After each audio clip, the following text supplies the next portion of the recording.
Black Clover mangaka Yuki Tabata has included many Norse references, inspirations, and even races from the ancient mythos of Thor and Odin. Elves, dwarves, potentially Valkyries, and even Dark Elves all originate from Norse mythology and have found their way into this amazing fantasy series. One race I want to talk about in particular is the Dark Elves, who were only recently introduced in chapter 198 when Patri went through great despair and became a Dark Elf. This seemed pretty interesting to me because this really showed how deep the Norse influences might be happening and what Tabata might be going for. Just weeks prior, he had introduced dwarves, revealing Charmy to be a half-human, half-dwarven hybrid, and now Dark Elves, so soon? Dark Elves have become a contentious topic in the Black Clover fandom. Are Dark Elves legitimately another race in the Black Clover world? Or is a Dark Elf just purely a transformation, a corrupted elf that went through despair and was overtaken by malice? This is something that I don't really know myself, but I want to go through the information gathered both from the manga and from Norse mythology to answer some questions and maybe raise others. So in Norse mythology, we have what are potentially three different kinds of elves. Just plain old regular elves, dark elves, and black elves. Dark elves and black elves, isn't that a little bit redundant? Yeah, in a way it is, but that is because it is very, very likely that black elves are just dwarves. This is because dwarves live in Svartalfheim, and the translation for a black elf is a Svart elf, which would mean the translation is roughly World of the Black Elves, which means that dwarves live in the world of the black elves. Also, black elves are stated to live underground, just like the dwarves, so scholars are quite sure that black elves and dwarves are much the same, and just a synonym for the same word. Now to dark elves, they're not really mentioned much in the Eddas, the primary text of the Norse mythos. Dark elves are again quite often thrown in with black elves and dwarves. It's kind of like a 50-50 split. Half the scholars think that dark elves are dwarves, just like black elves are dwarves. The other half think that dark elves are their own thing, and sort of like a demon to the elves. Demon isn't the best word, but to be kind of like the elves would be representing light and dark. You'd have the elves, which are naturally known for being light-based, and then the dark elves. So it'd be a duality of light and dark. But again, Norse mythology, there is no set canon, so we don't know if dark elves are 100% a thing. So the thing with this is that the idea of there possibly being black elves, that has spawned their massive presence in fantasy series. It's a really interesting idea to have elves and dark elves. So much of the dark elves is based on the imaginations of many authors, because there's not much in the original, text of the sources, and this is actually what some people say is an error that Tolkien made when he wrote Lord of the Rings, because he didn't know that, dark elves or black elves are probably just dwarves. And he did include, I believe, some black elves and dark elves in Lord of the Rings. And we do know that Yuki Tabata does use the Lord of the Rings as a reference, as a resource, to get some ideas for his lore building and his world building of Black Clover. Now when it comes to elves, the way Yuki Tabata portrays them is pretty spot on from what we have in Norse mythology. Elves are human-like, but also kind of like demigods, just like the elves in Black Clover.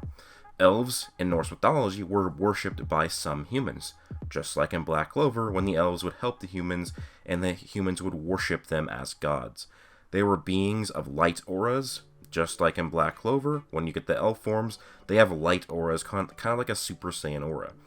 In Norse mythology, they had crazy magic power, just like in Black Clover, and whenever in Norse mythology, if there was ever a human-elf hybrid, their power surpassed all traits of both humans and elves. So a hybrid elf-human would be far more powerful than just regular elves.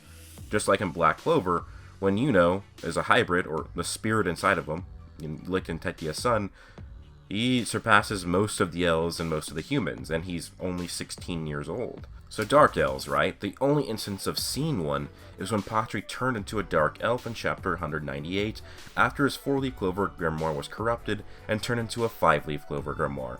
Upon turning into a dark elf, Patri's skin turned dark, his eyes turned dark as well, and he got an amp in his overall mana, and then his light magic turned into demon light magic, which is just a dark or a black version of said magic. It is stronger and faster than normal light magic. He's also seemingly less elf and now more beast, since he can't really control his actions and has become malice personified. He can also use even the Ray of Divine Punishment without his Grimoire, which is one of his strongest spells, so it might mean that Grimoires are useless to Dark Elves, they don't even need them. The fact that Dark Elf Patru is able to revert back to a normal elf adds a lot of evidence to the fact that Dark Elves are not necessarily their own race. After Patru is returned back to Elf, and him, Asunino run into the Devil is very surprised and states, well, to think you would undo the Dark Elf transformation. I have no interest in toys I'm done playing with, though. And then he thinks to himself, the anti-magic is even more galling than I expected, which means a few things.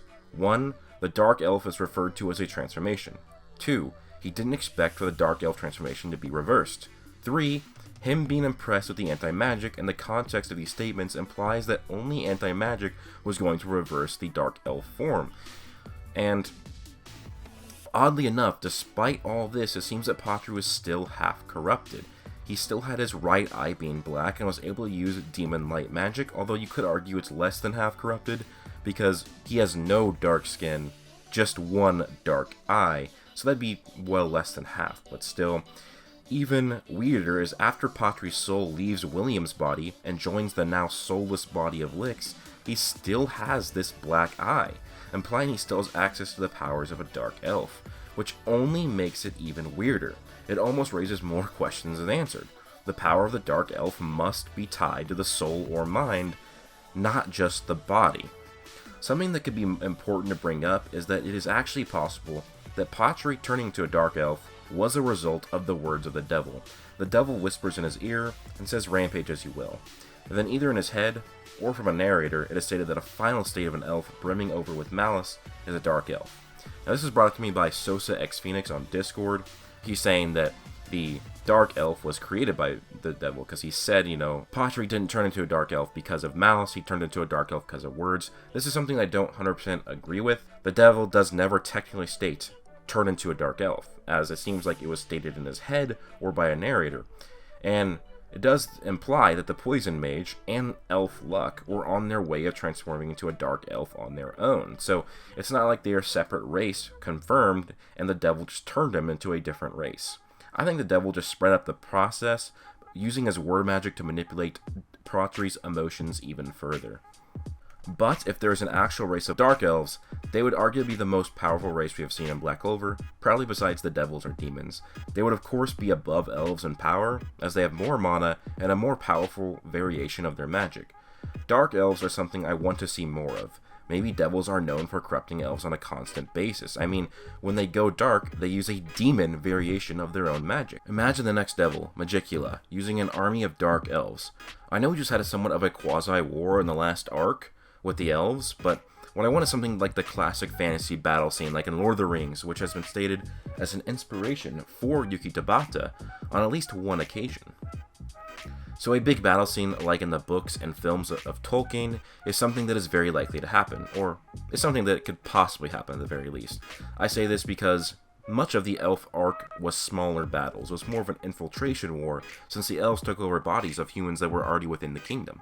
It is entirely possible that the devils could have dark elves, since Tabata might have provided some context clues when he showed a picture of what it looked like to be elf children watching the elven souls disperse, which means elves probably survived the slaughter those hundreds of years ago. And if there's elves around, then dark elves are entirely possible. This could be pretty cool, actually. Patru leading Raya, Beto, and Fauna on a mission to potentially find these other elves that are potentially out there in the world.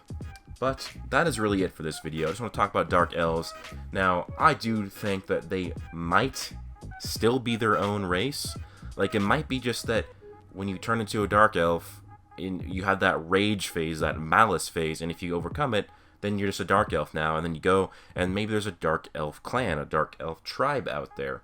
So it could still be a transformation, and then be a tribe or a clan on its own as well. But honestly, I don't know if we'll see dark elves again.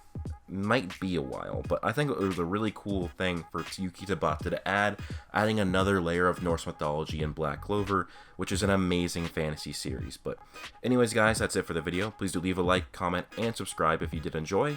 Hope you guys all have an amazing day. Plus...